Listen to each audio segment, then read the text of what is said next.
Mr. Bob Walk on the line with us this morning as we talk Pirates baseball from Bradenton, Florida. Bob, good morning.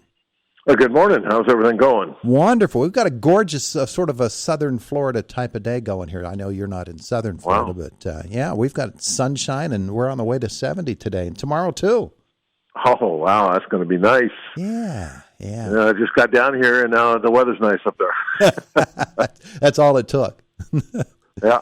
Hey, Bob. The Pirates family, of course, are losing one of their own in Ed Ott, and I know that the two of you didn't cross paths when he was playing for Pittsburgh, and then you came in after him to play for Pittsburgh. But Ed Ott made himself a presence there in Bradenton over the years, didn't he? Yeah. I mean, I know Ed Ott, fairly well because he's stayed in baseball, and a lot of that with the Pirates, after his playing days were over. So. I've been with him a few times. I think we've cracked a beer or two together, and he'll definitely be missed. He was an extremely important part of those real good teams there around the World Series winning team in '79. He and Nicosia were a great team back behind the plate. Ott hit against the right-handers, so I had to pitch against him, and that was not a pleasure. And then, Nicosia, of course, he faced the lefties, so he got called all the time. But it was it was kind of a shock when you hear about that. But I'm getting older, and I'm 67 now myself, so you start losing people that you know well and played against, and It's not just, it's not like just a name in the newspaper you read. It's somebody that, you've been around, and, you just realize that, we're all not living forever. So, yeah. When you think about guys like that, anybody that passes away from that age, you immediately go back and you can see the guy at bat again. I can see him throwing down Felix Millan again. And you just realize that, ball players have a really, really short career arc, and then they move on to the rest of their lives, but they never really leave the game. The game is always a part of them. No, it's like every time I've been asked now a couple times this morning about Ott, and you're right. You picture him in your mind, much younger. Yeah. And, remember the uniform that his name was only 3 letters, so it's really big letters across the back, and that was a great time in Pittsburgh history. Those years, yeah, a lot of great characters. He was one of them. I mean, he was a guy that a little bit of an enforcer type personality. I mean, he didn't take anything from anybody. Yeah, I love that short little swing of his that was so compact and everything. It was really cool. All right, so let's talk about the Pirates version 2024. And saw them on the field again yesterday. Got to see the broadcast as well. You working with Joe Block yesterday. And we finally get to watch some Bucco baseball. And it was fun just to sort of relax into that Bradenton atmosphere, that spring training atmosphere. Brownie was telling us last week that, at the beginning, the games are just such a thrill. There will come a time when they settle down into more of a drudgery type of thing. But players are looking to do different things in spring training. Key Brian Hayes is looking to do something different in spring training than, say, a Nick Gonzalez or somebody else who's trying to make a team. They all have different goals, don't they? Oh, for sure, yeah. Key Brian Hayes wants to get a certain amount of at-bats in and exit spring training healthy. And other guys, they know that they're on the bubble. Some of them are actually on the outside looking in a little bit. It's easy to look at the roster and start throwing names and pencil on there, and then the guys are going to go for sure. And then you think, wow, there's maybe one spot left, and I'm one of 5 guys that maybe got a shot at that spot. And so you come down here, and it's not getting in shape or, I got to get this many swings or this. You come down here on the first day, you got to be ready to play like it's opening day of the season. And Okay. because you need to do something right now. You can't come down here and just say, I'm going to go down to Florida first few weeks down there, I'm just going to try and work on my swing a little bit, get in shape. And no, you better be ready to go right now. And, whatever you've done to get ready to go to spring training, better get you ready for live pitching, and you need to hit the ground running. Yeah. And it's like that for, a number of guys. And then there's the guys like Brian Hayes that are just, and then there's guys, let's say like Cruz, for instance, who missed the whole season because of injury. Mm-hmm. And now there's that little question mark in their mind, like, how's it going to feel getting back out there and stuff like that. They know they have a place on the team, but it's not like it normally would be where, like, say, with Key Bryant, it's just like, okay, I'm going to cruise along here and just make sure I'm healthy when the season starts. So it's a little different for those guys, too, that are coming off a major injury.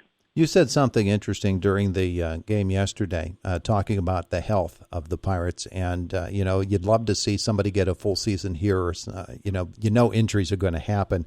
But say a guy like Key Bryant, who has had a lot of injury problems since he became a Pirate, for him to get in a full season, you can only picture what that would look like and how great that would be. Brian Reynolds is another guy that there seems to be a block of the season where he's going to miss a week or so. Because of this injury or that.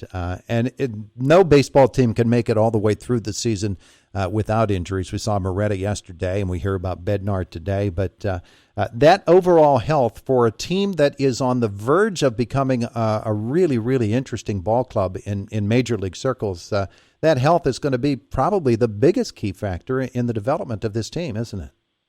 Oh, absolutely. I mean, that's one of the things when you have a small market club. If you do a good job with your resources, you can put a nice opening day roster together that everybody can be happy with and say, okay, this team's got a chance. Everybody's positive, but the depth isn't there that other organizations can afford. It's like just pick the Yankees or the Dodgers or somebody like that. That they're going to be a much deeper team. They get injuries. They can, if they don't have somebody there waiting, they can go out and get somebody. So it's a little different for a smaller market team. You got to be healthy.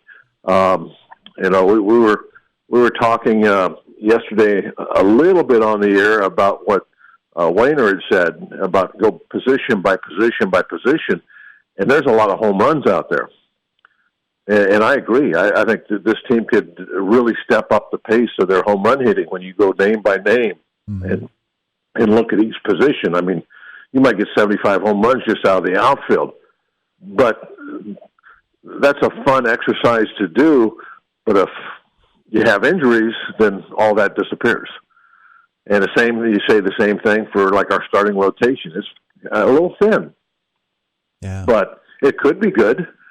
But if you get a couple injuries out there in that starting rotation, now it's starting to look like last year. So, health is going to be very important. Yeah, finding bodies just to go out to the mound at the end of last season was an interesting exercise. Exactly. I think there was I don't know the numbers, and I might be wrong on this, but if I had to just guess, I think our bullpen threw more innings the last 2 months of the season than starters did. I bet.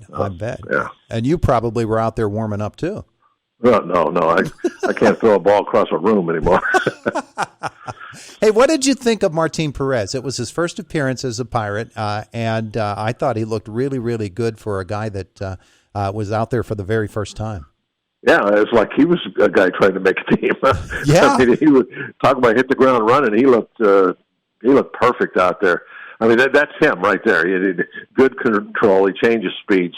He hits spots. He knows how to pitch. So he knows how to break down the timing of the hitter, not only changing speeds, but moving the ball in and out, putting fastballs up on their hands, for strikes up there that, they have to deal with that. And, he was perfect. And he's got a great attitude about, he realizes that it's a little later in his career. He's coming off, playing for a World Series team, and, he wants to do it again. He's getting a little older, probably, maybe only has 3 or 4 years left at this. And so he's really focused on making the postseason. I mean, he had a little interview there at the end with with Hannah, and I mean, he mentioned the postseason about 3 or 4 times. Yeah, and that's great to hear it coming from a guy wearing a Pirate hat. That's terrific stuff. Yep. So my prediction for this year is that we'll not only see you back on the mound, but Drabek and Zane Smith too, and the Pirates will be fine. I think Doug and Zane could probably do it. I mean, Doug, he could probably just pitch until he's 90 if he wanted to. I mean, that's the way he's built. But yeah, it's fun to think back at those old days. And but you know, this is a time of year you got to be positive. If you're not going to be positive right now, well, then when are you going to be? Yeah. You know, so yeah. I'm looking forward to the season, and hopefully these guys can get it done. It could be a lot of fun. You know, you got some guys waiting to step up like Skeens. He'll pitch today, by the way. Oh, yeah? And so, well, I think he's pitching second. Ortiz is going to start the game. And there's another name that, I mean, this time last year, we were talking about how great Ortiz could be. And then he fell on his face. Well, you know, hopefully he can pick up the pieces, and, you know, he's still the same guy. You know, he has top of the rotation type stuff. So let's see what happens with him. Yeah. Be positive. Yeah, absolutely. Contreras, all of them. It's going to be fun to watch. Hey, Bob, thanks for the time this morning. We'll talk with you again on Wednesday. All right, no problem. We'll talk to you later. Bye. There's Bob Walk of the Pittsburgh Pirates joining us here this morning on Indiana in the Morning, and our conversation with Bob brought to you by Delaney and Fritz PC and by A&A Construction.